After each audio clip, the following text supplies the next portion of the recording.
Solar सार्फिन के लिए एक बड़ी मुश्किल सामने आ गई है।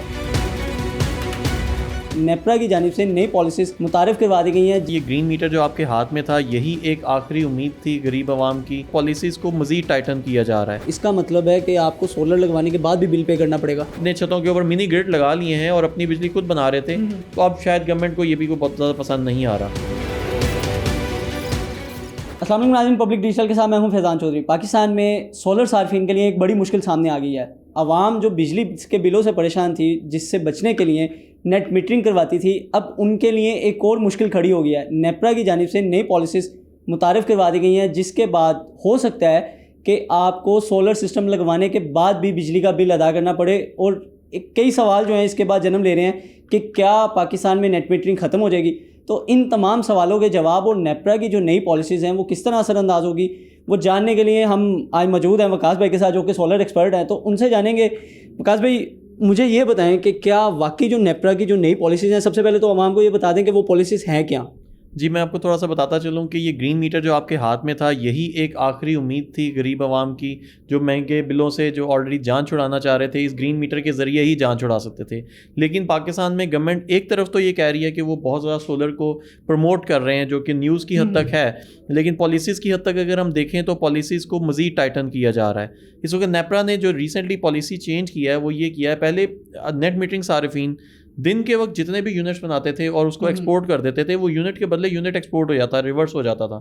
मतलब अगर आपने 500 यूनिट इस्तेमाल किए हैं और 300 यूनिट अगर आपने वापडा को दे दिए हैं, तो आपको बिल सिर्फ 200 का आएगा। अच्छा। लेकिन अब यूनिट के बदले यूनिट ट्रांसफ़र नहीं कर रहे। अब ये क्या कर रहे हैं, जो यूनिट वापडा से आप ले रहे हैं उसका तो टैरिफ बढ़ा रहे हैं। मतलब वो पहले एक ज़माने में 15 या 16 रुपये था, लेकिन अब वो 25 से बढ़ा के इवन टैक्सेस मिला के तकरीबन 40-45 रुपये का पड़ रहा है।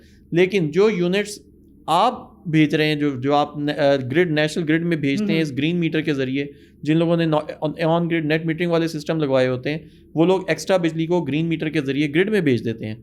तो जो यूनिट्स ग्रिड में भेज दिए हैं, उनके जो कन्वर्जन रेट है उसको 19 से कम करके इस वक्त जो तजवीज़ है वो 9 रुपये की है। नेपरा इसमें जो डिफरेंट स्टेक होल्डर्स हैं, उन स्टेक होल्डर्स की राय भी ले रहा है और शायद बहुत जल्द इसको इम्प्लीमेंट भी कर दे, लेकिन अभी तक इम्प्लीमेंट नहीं किया। अच्छा वकास भाई, पहले तो ये होता था ना कि यूनिट के बदले यूनिट चला गया तो आम आदमी को बिल नहीं देना पड़ता था, वो रिवर्स हो जाता था।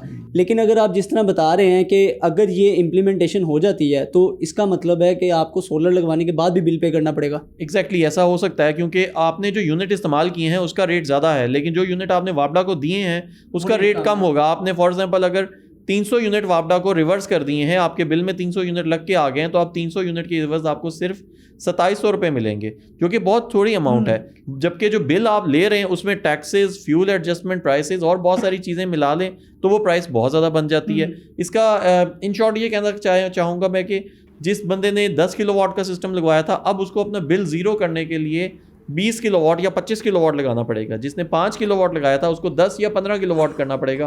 आपको एक्स्ट्रा बिजली भेजनी पड़ेगी। इन शॉर्ट आपसे वापडा एक यूनिट अगर आपको दे रही है और उस यूनिट को ज़ीरो करने के लिए आपसे 2 नहीं बल्कि 3 यूनिट लेना चाहेगी। अच्छा, मतलब एक तो तरीक़ेकार ये है कि आप अपना सोलर सिस्टम के जो उनसे प्लांट है, किलोवाट है, वो बढ़ा सकते हैं।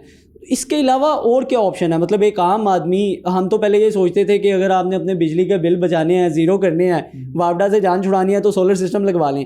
लेकिन अब ये लगवाने के बाद भी अगर हमें बिल देना पड़ेगा तो फिर इसका तो फ़ायदा नहीं रह जाएगा कोई। देखिए, इस तरह के जो पॉलिसी शिफ्ट्स हैं, बाकी दुनिया में भी ऐसी पॉलिसी शिफ्ट्स आई हैं और पाकिस्तान में भी ऐसी पॉलिसी शिफ्ट जो है ना हम एक्सपेक्ट कर रहे थे। यहाँ पे तो गवर्नमेंट्स बहुत ज़्यादा ऑलरेडी सपोर्ट नहीं कर रही थी, और जैसे लोगों ने अपनी मदद आपके तहत अपने छतों के ऊपर मिनी ग्रिड लगा लिए हैं और अपनी बिजली खुद बना रहे थे, तो अब शायद गवर्नमेंट को ये भी बहुत ज़्यादा पसंद नहीं आ रहा। तो इसका ऑल्टरनेट ये हो सकता है कि अगर आपने ऑन ग्रिड सिस्टम ना लगाएं, आप ऑन ग्रिड सिस्टम की जगह आप हाइब्रिड सिस्टम लगा लें। हाइब्रिड सिस्टम में क्या होता है, आप ग्रिड डिपेंडेंट नहीं होते। अगर ग्रिड, नेशनल ग्रिड या नेपरा आपसे बिजली ले ही नहीं रही या बिजली के कम प्राइस ले रही है, तो आप उस बिजली को अपने पास अपने घर पे इस्तेमाल कर सकते हैं। हाइब्रिड सिस्टम में एक्स्ट्रा बिजली को बैटरीज में स्टोर कर सकते हैं और उस बैटरीज की जो एनर्जी है उसको आप शाम में इस्तेमाल कर सकते हैं या उस टाइम इस्तेमाल कर सकते हैं जिस टाइम लोड शेडिंग हो।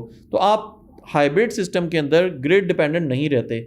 हाइब्रिड सिस्टम के अंदर भी नेट मीटरिंग होती है। अगर कल को इसका भी कोई तोड़ वापडा ने निकाल लिया तो फिर क्या करेंगे? हाइब्रिड सिस्टम का तोड़ एज सच गवर्नमेंट नहीं निकाल सकते, क्योंकि हाइब्रिड सिस्टम आपके घर के अंदर लगा होता है। उसका आपका नेशनल ग्रिड के साथ या लेस्को या वापडा के साथ कोई लिंक नहीं होता तो उसको एज सच गवर्नमेंट रोक नहीं सकती अपनी बिजली अपने घर पे बनाने से। वकास भाई से बात करके यही पता चला कि अगर आप ये नेपरा की जो नई पॉलिसीज़ हैं उससे बचना चाहते हैं तो नेट मीटरिंग की बजाय हाइब्रिड सिस्टम लगाएं और अपनी ज़िंदगी को आसान बनाएं। मुझे दीजिए इजाज़त, अल्लाह हाफिज़।